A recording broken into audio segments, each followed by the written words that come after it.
Yeah, no, I was told about him, as one of our prospects that was starting to intrigue our front office, and our scouts and development people have all been very positive about him. And then he just worked his way, across the minor league development system by punching everybody out. I mean, he was just making you notice him by the strikeout totals and his ability to carry his velocity. Obviously, there was a little bit of a velocity spike when we sorted out his sleep stuff, but this season, we didn't have him in spring training.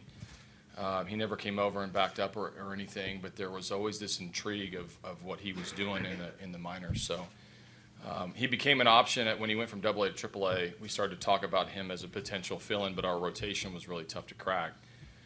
And he started talking a little bit about what he could do maybe in the pen, and then we had a spot start available, and he came up and did exactly what he'd been doing in the minors. Struck out guys, calm demeanor, plus stuff across the board, and he stuck. On the right. Hey, AJ. Two sort of injury-related things. Marwin said after the game last night he was pretty sore, and after running the wall. Have you gotten a chance to talk to him today and kind of how he's I've not. doing? We don't have a report day today for those guys. I hope they're still sleeping, to be honest.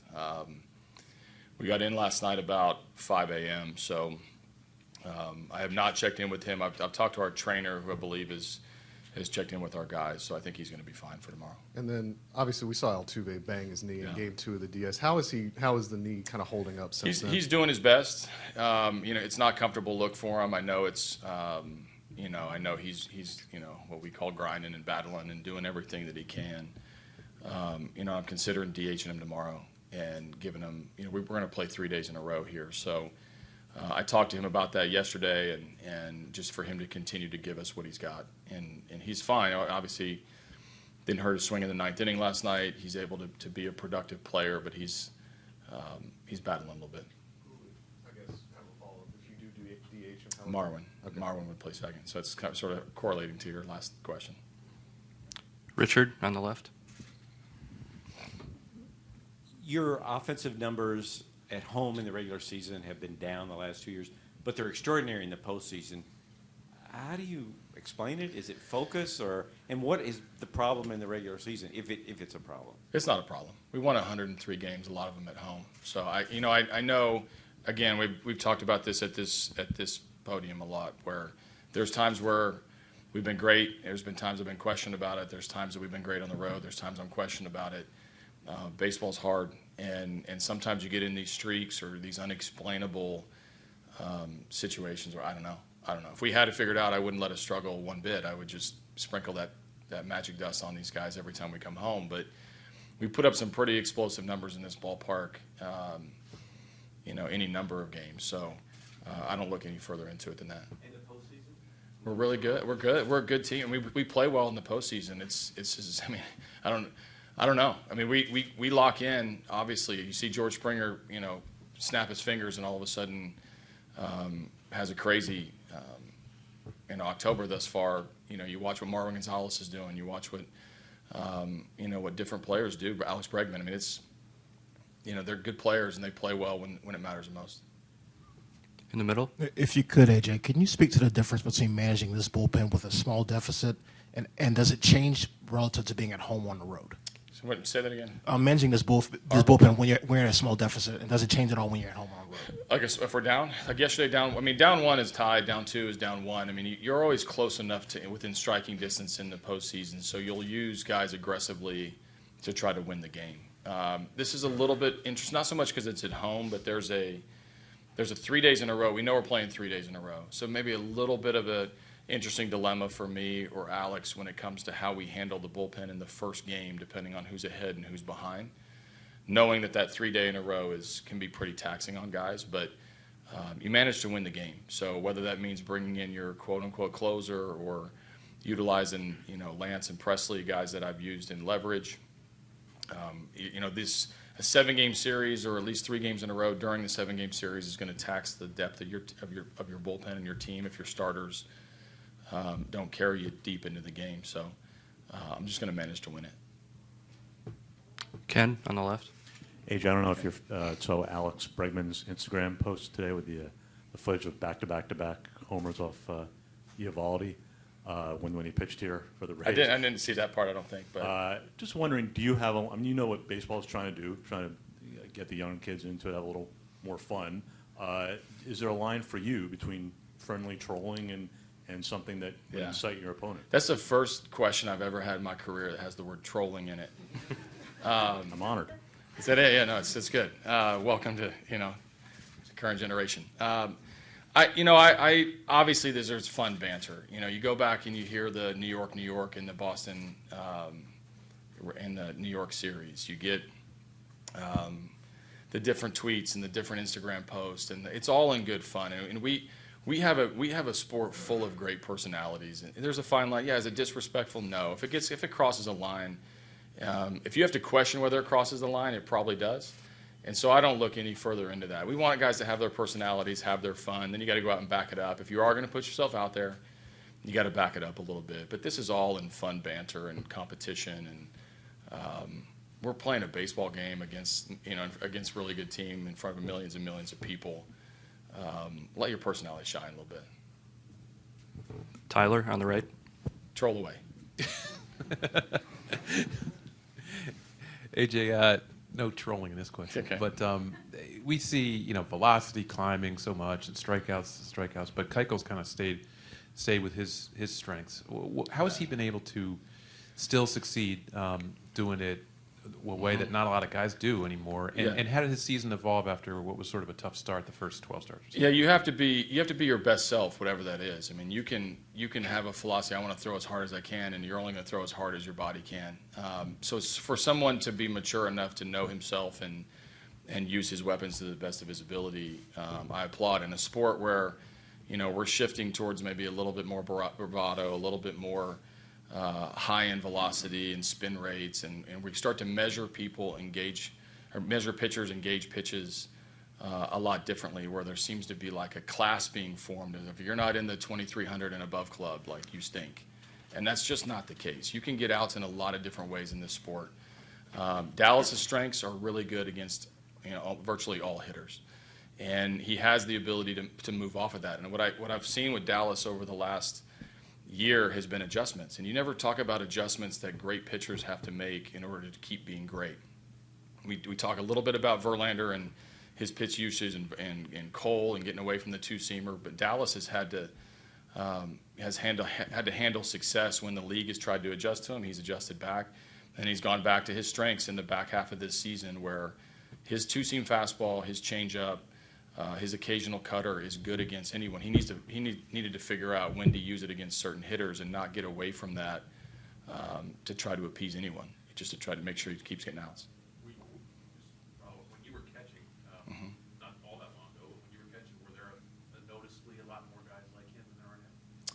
A little bit. I mean, I think there was less velocity back then. There was a little, you started talking about guys getting above 93, 94, and that started to be a firm fastball. That's now graduated to 96, 97. You get guys that routinely throw 98 now. The specialization of pitching has allowed for guys to focus singularly on what their number one weapon is. I think we've limited a little bit of the innings and the pitches and the way that the sport has evolved. But specifically the left-handers, maybe a few more Mark Burleys and a few more Kenny Rogers and a few more Tom Glavines than there are today. But I think it's just evolution. On the left. AJ, with games 1 and 2, errors, pass balls, but also some huge hits and some huge moments. Do you feel like we've seen the best of both teams thus far, or is it maybe just going to kind of be counterpunching the whole time because they are so good?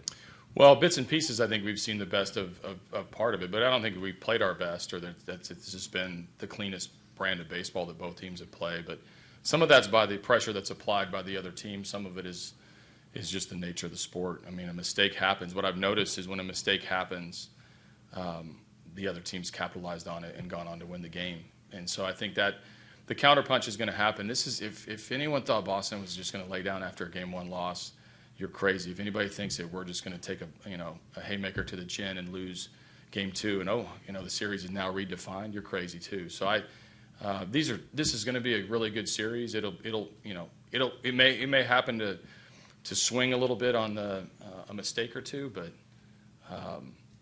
I think it's just got to play the games. What I've learned from this series so far is just 27 outs hard to get. Even down to the 27th out they got us last night, we were a fraction away from tying that game. And then he would have posted about it on Instagram. On the right.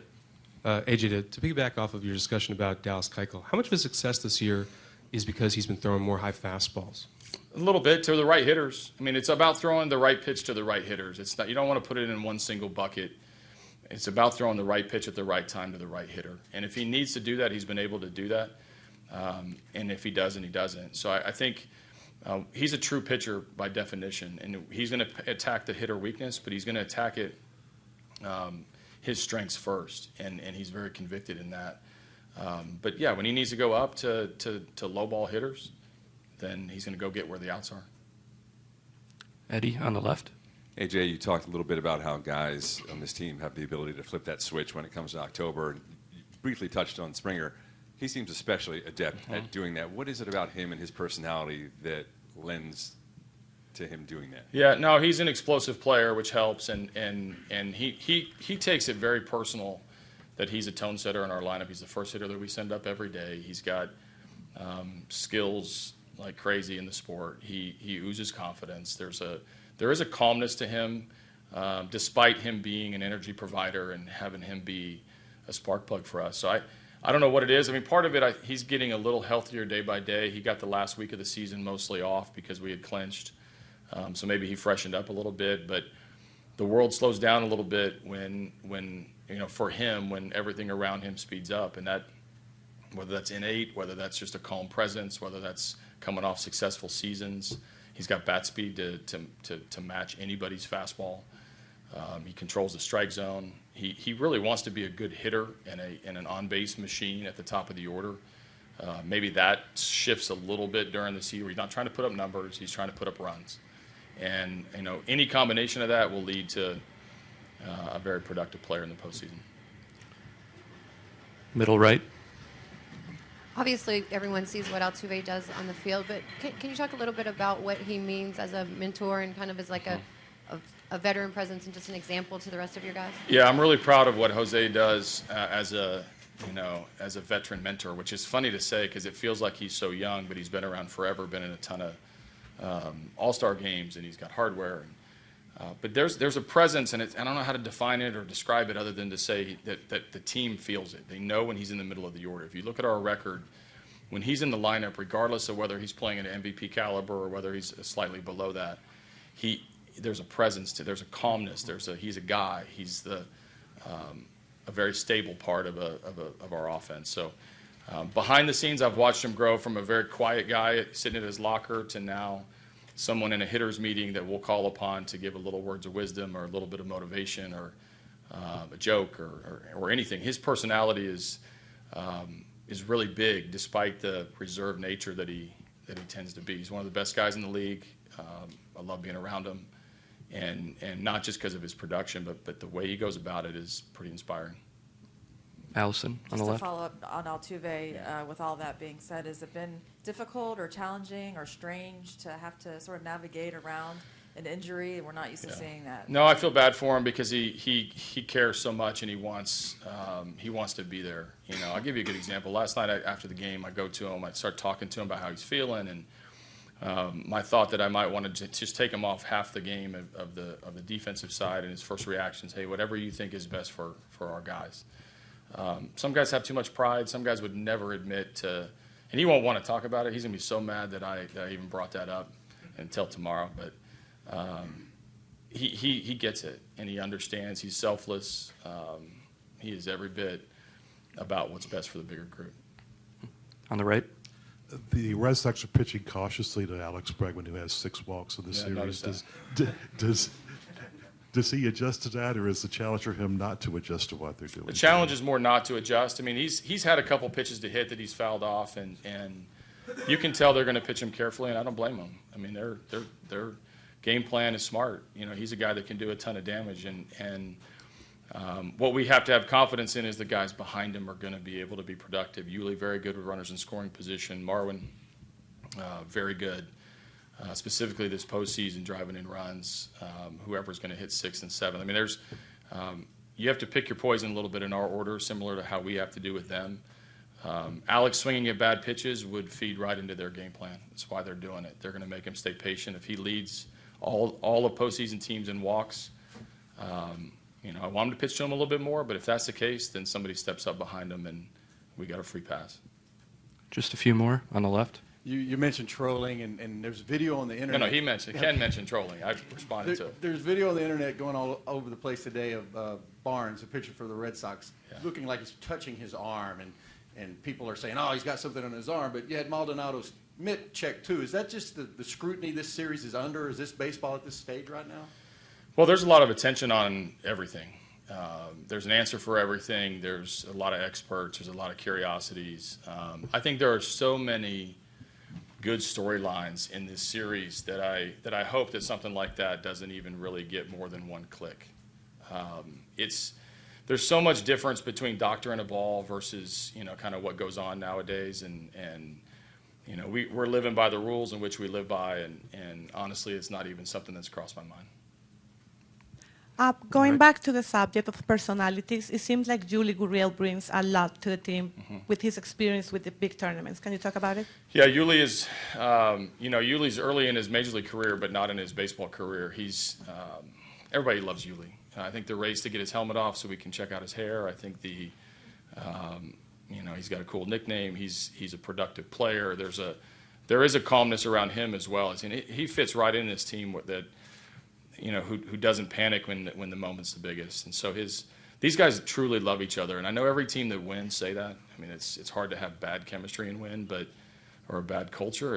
But Yuli, in specific, he kind of pushes Bregman's buttons, which is not hard to do. But that little bromance is really cool. The respect that he brings, or demands from Jose and Carlos and Marwin and our Latin players, is immense, and certainly everybody has a better day when they cross paths with Yuli. On the right. Bregman's video is about the home runs that they hit off Eovaldi going back to June. Just what does that say about the confidence that the Astros have specifically against him tomorrow? Specifically about him? Confidence is pretty robust in our clubhouse. We feel really good about us, and that's not overly confident. It just means we show up at the ballpark ready to play, and that edge. You can bring that edge to the ballpark every day. So I don't think we care who we face or what the situation is. Our guys are going to show up ready to play. Now, on the homers with the Eovaldi, I think the only hits we got were basically homers. I think so. We need to find a way to mix in a single or two and a couple doubles. And if we leave the yard, then all the better. But these guys just love competing. Last one on the left.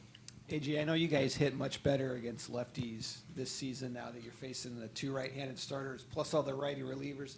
Right. How do you weigh getting Tony and Brian in the lineup? I know they started once right. in DS. Yeah, no, it was the same thing. We was the opposite in the Cleveland series because they were all right-handed rotation, but they had a dominant left-handed bullpen. And so I just mix and match a little bit. I'm not as much into the personal catcher as it looks with Brian McCann and Dallas Keuchel, but I'm going to have that combo together again.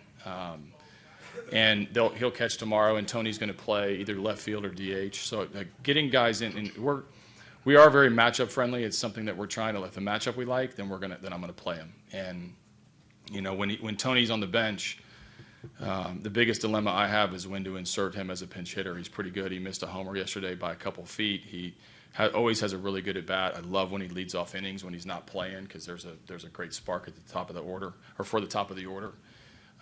So I think those two guys in specific, I'll get him in against Eovaldi and Porcello, assuming Porcello doesn't pitch tomorrow. Yeah, obviously I would like to start off a little bit better most of the time, but I think a lot of the time I was over anxious and not letting myself kind of calm down from the pregame warm up. So I thought I did a pretty good job in Cleveland of really kind of maintaining my adrenaline and emotion out there. So I'll probably try to do the same thing against Boston tomorrow. Just get in a little bit early, kind of let myself recuperate and go at it. On the right, the middle. Dallas, you've been with this team a long time. How much do you embrace the opportunity to go out there tomorrow in the first home game of the series and give your team a chance to take a lead in the series? Yeah, I think anytime you get to play at home, it's a special feeling. When you really kind of break it down, it's amazing that we really didn't have home field advantage just because of the Red Sox having 108 wins. So that in itself is a feat. But just getting to start off at home, doing our job on the road, splitting potential. We had potential to go up 2-0, but the Red Sox are a tough team, so they proved their worth. And but we came back, and we're here and just trying to make sure that we put on a good show for the home fans, just because we know how much they mean to us. On the right, in the middle. Dallas, what's the challenge in maintaining your sharpness when it's been more than a week since you started the game? Well, I'm the kind of guy who needs to get off the mound a lot more than other guys. But then the other side of it, the flip side, was I barely touched the mound last year when I was going through some stuff, and you kind of know what it takes to get through and make sure you're ready to go. I've been fortunate enough to be healthy this whole season and kind of get off the mound for my bullpen days. So I treated a few of the in-between days from Cleveland just like a bullpen day, or I think I threw a live BP the day before we went to Boston, and it just feels good to get out there and face some live hitting, whether it's our team or whoever. So I've just been trying to get off the mound as much as possible and try to carry that over. On the left. Dallas, in the playoffs here in the last few years, there have been games that have been 1-0, 2-0, but also some crazy games that have 13-12 type of games. Is there anything about this stadium, just with the fans, October, the closed roof, that lends itself towards those situations to where maybe it can get a little more special or unique here from your perspective on the mound? Well, I was a part of that 13-12 game, so I appreciate that. I like to keep them low scoring most of the time, but there is a uniqueness about this stadium. I mean, it's a juice box. It's unlike any other stadium, I think, out there. We appreciate the roof for sure, but it's a special feeling when you have a packed house. I mean, there's nothing like it. It kind of just giving me chills right now just thinking about it, and just being fortunate enough to be here the last couple of years with our playoff runs. Just getting to see the fans come out, and just the pregame too. It's something special. So we definitely cherish that, and it's something that we'll take with us for a very long time. Tyler on the right. Dallas, when you look around, the league and you see such an emphasis on velocity and strikeouts and everything, and you've been successful doing it a little bit, the other way. Do you ever wonder why more guys aren't like you, or where all those kind of pitchers have gone nowadays? No, I think a lot of the time the kids nowadays are trying to have high velocity because it's the quickest way to the big leagues. You look at Josh James with us, just came out of nowhere, but he's throwing 100. So he's on our playoff roster. I mean, it's something where you throw hard and you can get it around the zone, you got a chance to make the big leagues really quick. And if you were to tell me that growing up, I would have tried to throw a lot harder than I am now. But that's just the way it is. I mean, the game is kind of evolved into that. On the flip side, the launch angle with the hitters, nobody's trying to hit line drives anymore. They're trying to hit it out the ballpark. So it's just what it is. But also, it's just a compliment to the kids now being bigger, stronger, faster, and more athletic than what they used to be. I was just say, I noticed that you led the league in batters faced this year, and I would imagine that's a point of pride, and also that maybe you're able to do better than most guys because of your style of pitching. Is that something that you're proud of, and is that something that you, being the kind of pitcher you are, lends itself to? Durability. Well, I think I also led the league in hits allowed too. So that I didn't want to mention that. Polite. I mean, I do want to face a lot of batters, and usually that correlates with a longer outing. Sometimes the first inning got me where I'm facing 8 guys, 9 guys in the first inning. But I mean, I do take pride in being out there a very long time, whether it's the number of hitters or the number of innings or number of pitches. But I feel like I'm built the old school way where I want to take the rock and go 9 innings every time. Richard on the left. 2 things. How has removing the hill and the new hitter's background, how has it changed the park offensively or changed the way you pitched?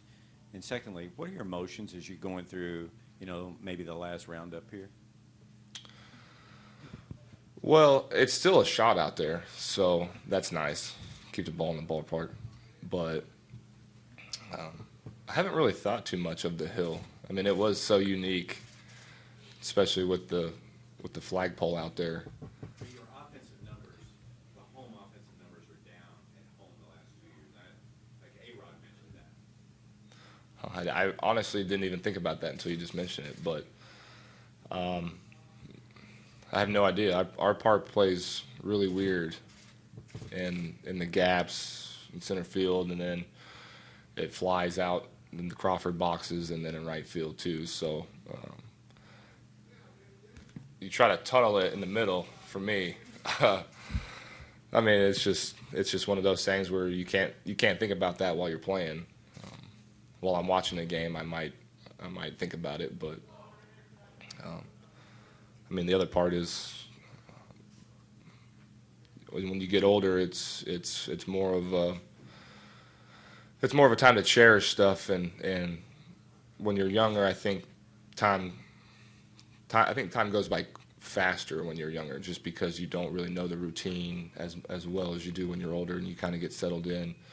So I've really cherished my time here the last 3 years, just because I knew I've kind of made myself known to the team and been in a position to where, hey, I can come in and in spring training not be full bore and to get myself ready. So that's why I tell some of the younger guys is, hey, you got to cherish this as much as you possibly can, because I've been through 200 lost seasons and we're packing our stuff up real early compared to the other teams in the playoffs. So on the right.